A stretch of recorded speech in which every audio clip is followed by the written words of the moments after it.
Ya sabemos cómo nombrar aldehídos y cetonas, pero lo que quiero hacer en este video es ver un mecanismo con el cual se puede formar una cetona.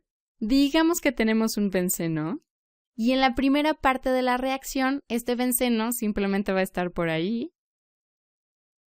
Entonces tenemos un benceno y tenemos un cloruro de acetilo o también llamado cloruro de etanoilo, que es un grupo carbonilo con un grupo metilo por aquí, CH3, y un átomo de cloro. ¿Ok? Se parece muchísimo a los aldehídos y a las cetonas, pero aquí, en lugar de tener una cadena de carbonos o un hidrógeno, tenemos un cloro. ¿Ok? Entonces, este es un ácido clorhídrico o cloruro de etanoilo. Cloruro de acetilo. Y vamos a tener como catalizador al cloruro de aluminio, ¿ok? Y eso de que sea un catalizador, lo que significa es que no se transforma en la reacción. Sí interactúa con las otras moléculas, pero entra a la reacción y sale de la reacción exactamente como la misma molécula, aunque en medio de la reacción sí cambie y por algunos momentos no sea la misma molécula. Entonces tenemos como catalizador al cloruro de aluminio, que es un aluminio con un cloro, 2 cloros y 3 cloros. Ahora, el primer paso de este mecanismo de reacción es convertir al cloruro de acetilo en un electrófilo súper fuerte. ¿Okay? Los electrófilos son moléculas que son súper buenas, robándose los electrones de otras moléculas, y tenemos que transformar a este cloruro de acetilo en un electrófilo tan bueno que pueda romper la aromaticidad del benceno y enlazarse con el benceno. ¿Okay? El mecanismo es básicamente el mismo mecanismo de sustitución electrofílica aromática, nada más que aquí lo que se va a agregar al benceno es un grupo acilo. ¿Ok?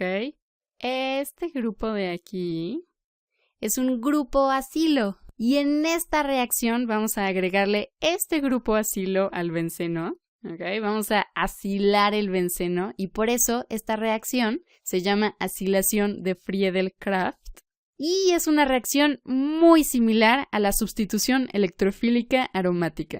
Pero bueno, suficiente de ver qué es lo que va a pasar. Vamos a ver cómo sucede todo. Aquí, en este cloruro de aluminio, resulta que este aluminio es pobre en electrones, porque, a ver, ahora vamos a necesitar la tabla periódica. Como podemos ver aquí, el cloro es súper electronegativo y el aluminio, aunque está en la misma fila, está mucho más a la izquierda que el cloro. Entonces, el cloro es mucho más electronegativo que el aluminio, por lo que cada uno de estos cloros va a estar abrazando muchísimo a los 2 electrones que forman cada uno de estos enlaces. Y entonces el aluminio pasa mucho menos tiempo con cada uno de sus 3 electrones de valencia, por lo que tiene una carga parcial positiva. Y bueno, cada uno de estos cloros tiene una carga parcial negativa. Entonces, este aluminio quiere tener más electrones, porque tiene la carga parcial positiva, pero además, como podemos ver en la tabla periódica, el aluminio está en el grupo 1, 2, 3, lo cual significa que tiene únicamente 3 electrones de valencia, estos 3 electrones de aquí. Ahora, a todos los átomos les gusta pretender que tienen más electrones de los que tienen, y si están haciendo un enlace con otro átomo, cada uno de los átomos puede pretender que tiene los 2 electrones del enlace, aunque este electrón en realidad pertenece al cloro. Entonces el aluminio está pretendiendo que tiene todos estos electrones de los cloros, pero aún así, pretendiendo que tiene los electrones de los cloros, únicamente tiene 6 electrones. Así es que a este aluminio realmente le gustaría tener más electrones para acercarse a ese número mágico de 8 electrones. Y bueno, por acá tenemos otro átomo de cloro que ya vimos que es súper electronegativo en la tabla periódica. Entonces, este cloro está abrazando muy fuertemente a este electrón, lo cual lo hace más susceptible de ser robado por este aluminio. Entonces lo que pasa es que este aluminio se va a quedar con este electrón y entonces se va a formar un enlace entre el aluminio y el cloro, haciendo el enlace con estos dos electrones. Y entonces, ahora, ¿cómo se ven todas las cosas? Pues tenemos por aquí el aluminio con sus 3 cloros, pero ahora se acaba de quedar con este nuevo electrón, el electrón azul, y está formando un enlace con el átomo de cloro que antes estaba en el cloruro de acetilo, con este cloro. Por lo que ahora el aluminio tiene una carga negativa y las moléculas que tienen cargas negativas no suelen ser muy estables, pero como tenemos 4 cloros y los cloros son súper electronegativos, entonces la verdad es que estos 4 cloros se están quedando con una muy buena parte de la carga negativa por estar abrazando tanto a los electrones del aluminio. Y además, el aluminio ahora puede pretender que tiene 8 electrones, porque los átomos pueden pretender que tienen los 2 electrones de sus enlaces covalentes. Pero ahora, ¿qué pasa con el cloruro de acetilo? Y bueno, lo voy a dibujar por aquí, pero recuerda que todo esto de aquí es como el segundo paso de la reacción. Aquí estamos pasando del primer paso al segundo paso. El cloruro de acetilo acaba de perder un átomo de cloro y entonces es un grupo carbonilo con CH3 y como perdió un electrón ahora tiene una carga positiva. Ahora, esta molécula no es muy estable, de hecho es muy reactiva, es un excelente electrófilo y es buenísimo quitándole electrones a otras moléculas. Pero sí puede existir cierta cantidad de tiempo porque esta molécula es estabilizada por resonancia, ¿ok? A ver, ¿a qué me refiero con eso? Pues tenemos aquí al oxígeno y no le había dibujado sus 2 pares de electrones, por aquí y por acá. Y lo que sucede es que este carbono tiene una carga positiva y por aquí este oxígeno tiene estos 2 pares de electrones que se pueden sentir muy atraídos por la carga positiva del carbono. Entonces, en algún punto, uno de ellos puede ir a quedarse con el carbono y así obtenemos la otra forma de esta molécula en resonancia. ¿Ok? Aquí acabo de dibujar tal cual lo que teníamos. Aquí está un par de electrones del oxígeno, pero en esta estructura, este electrón del oxígeno fue a dar al carbono, está por aquí. El otro electrón de este par de electrones se queda con el oxígeno y entonces se forma otro enlace entre el oxígeno y el carbono. Ahora, este carbono recibió un electrón, por lo cual ya no tiene una carga positiva, pero este oxígeno perdió uno de sus electrones, por lo que ahora tiene una carga positiva. Y bueno, esta molécula tampoco es muy estable, no es como que uno se encuentre estas moléculas en cualquier momento, pero sí pueden existir un intervalo de tiempo en lo que reaccionan con el benceno. Pero bueno, aquí ya hice un relajo porque no es como que tengamos estas 2 moléculas, siempre tenemos o una o la otra. Es una misma molécula estabilizada por la resonancia y además esto de aquí es el primer paso de la reacción y aquí ya estamos en el segundo paso de la reacción y ahora sí se involucra el benceno en la reacción, así es que vamos a hacer que aparezca por aquí, pero le vamos a dibujar uno de sus hidrógenos, no vamos a dibujar el resto de sus hidrógenos porque sería demasiado relajo. Ahora, el chiste es que esta molécula de aquí es un excelente electrófilo, ¿ok? Necesita obtener un electrón a como dé lugar.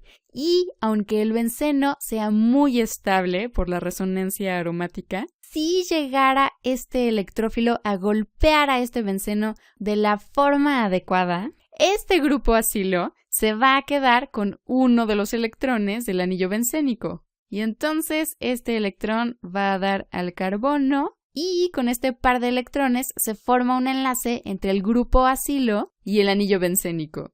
Y entonces, ¿ahora qué tenemos? Voy a seguir la reacción por acá. Entonces vamos al tercer paso de la reacción. Y entonces tenemos un anillo bencénico que acaba de perder uno de sus electrones. Lo vamos a hacer aparecer por aquí. Un hidrógeno. Y ahora este par de electrones, este electrón se queda por aquí.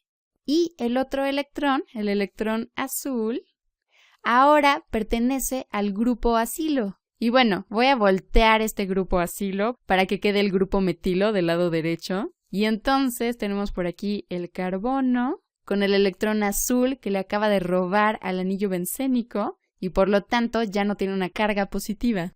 Con el oxígeno y el grupo metilo. Pero por otro lado, este carbono perdió a uno de sus electrones, por lo que ahora tiene una carga positiva. Ahora, si recuerdas, decíamos que el cloruro de aluminio era solo un catalizador. Así es que no se va a quedar con 4 cloros, tiene que tener únicamente 3 cloros al final de la reacción. Entonces vamos a copiarlo y pegarlo por aquí.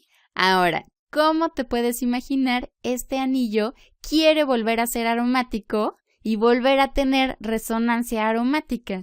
Y para eso necesita este electrón de aquí, ¿ok? Para que se forme un doble enlace entre estos dos carbonos. Y por otro lado, este aluminio tiene una carga negativa, le sobra uno de estos electrones, y entonces, si el aluminio pasa muy cerca de este hidrógeno, lo que va a hacer es regalarle este electrón azul al núcleo del hidrógeno, que por cierto es simplemente un protón, y al mismo tiempo el electrón del hidrógeno se va a ir con este carbono. Y entonces, ahora, ¿qué es lo que nos queda? Pues lo que tenemos es al anillo bencénico completo, que vamos a hacer aparecer por aquí, solo que ahora este enlace doble está formado con este electrón que antes pertenecía al hidrógeno, ¿ok? Los electrones de este enlace doble son los electrones de este enlace de aquí, y el electrón azul que antes formaba este doble enlace, ahora pertenece al carbono del grupo acilo, ¿ok? Con su doble enlace con un oxígeno y su grupo metilo. Entonces reemplazamos a un hidrógeno del benceno por un grupo acilo. Y por otro lado, el cloruro de aluminio, aquí lo tenemos, aluminio con 3 cloros. Y ya no tiene carga negativa porque ya le dio uno de sus electrones, con todo y un átomo de cloro, al núcleo del hidrógeno. ¿Ok?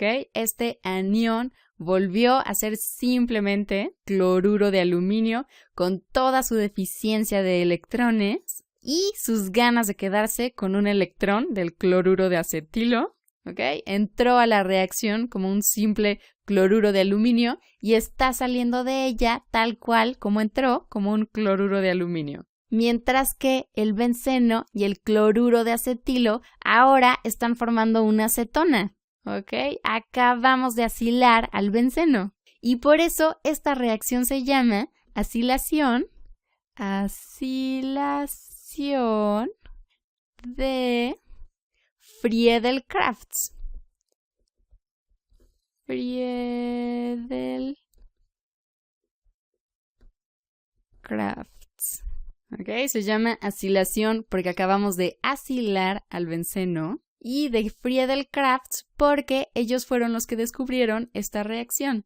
Y hay algo muy curioso acerca de Kraft.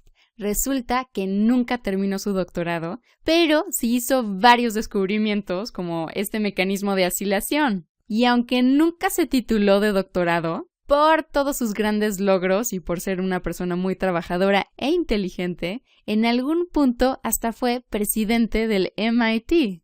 Pero bueno, el chiste en este video es que acabamos de formar una acetona llamada acetofenona.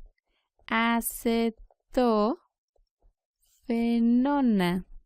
Y bueno, de hecho, esta molécula ya la habíamos visto en el primer video acerca de cetonas, ¿ok? Y se llama acetofenona. ¡Y listo!